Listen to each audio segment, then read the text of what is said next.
Climbing games, bouldering, particularly indoor bouldering, seems to be awash with games. I'm not a big fan of most of the climbing games because they just seem to be games.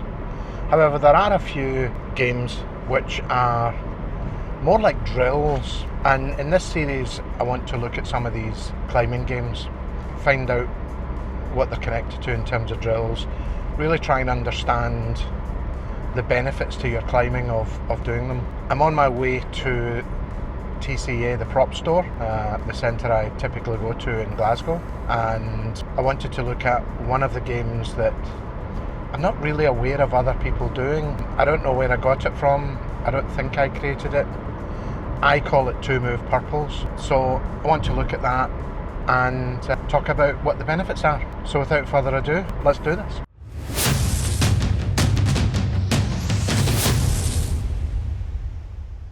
For those of you that don't know, bouldering is normally you have start holds and then you have various holds you have to figure out how to use to get to the top.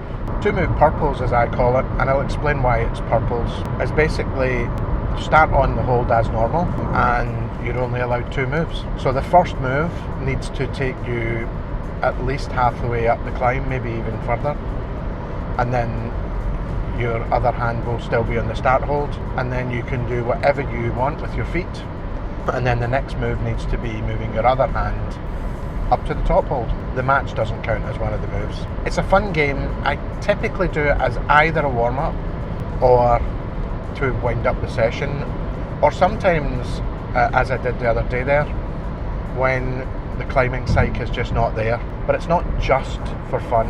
One of the things I've found since I've been doing 2 move purples is it teaches you to be able to know how far you can reach. Some of the climbs are easy, but some of them it's a real stretch.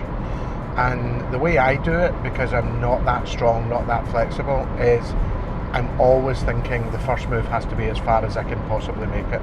My rule, the rule I put on, is it can't be a dyno.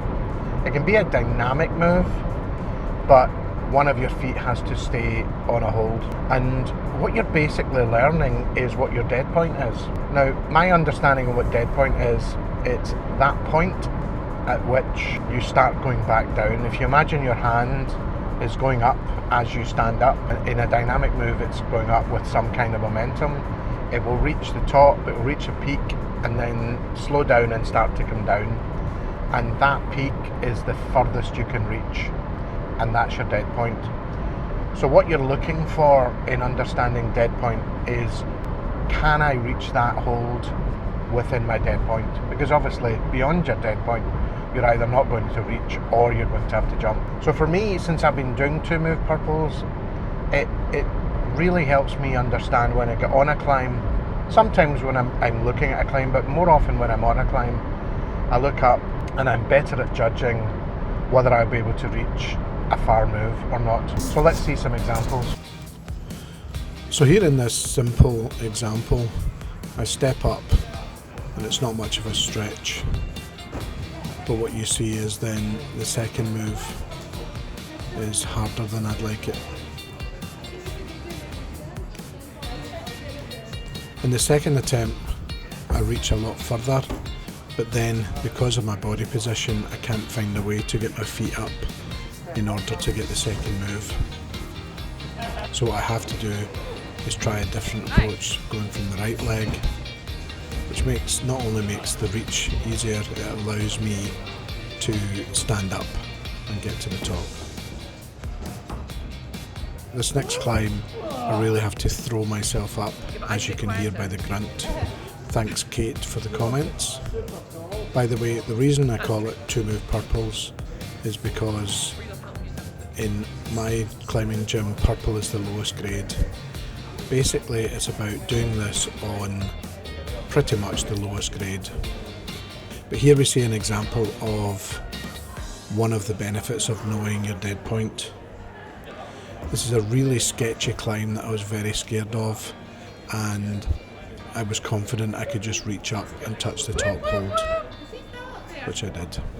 Well, for about, I think 1 second, I'm not sure if it was 3 And then seconds. lastly, another example of understanding my dead point This climb here involved these 3 holes that when I tried the first time took me away off to the side and unbalanced me and made the climb a lot more difficult. So I decided to try going straight up, which I was confident I could do, and it worked first time. So that's 2 move purples. I plan to do other technique videos, so if you're interested in seeing them, please like and subscribe and ring the bell, and I'll see you in the next one.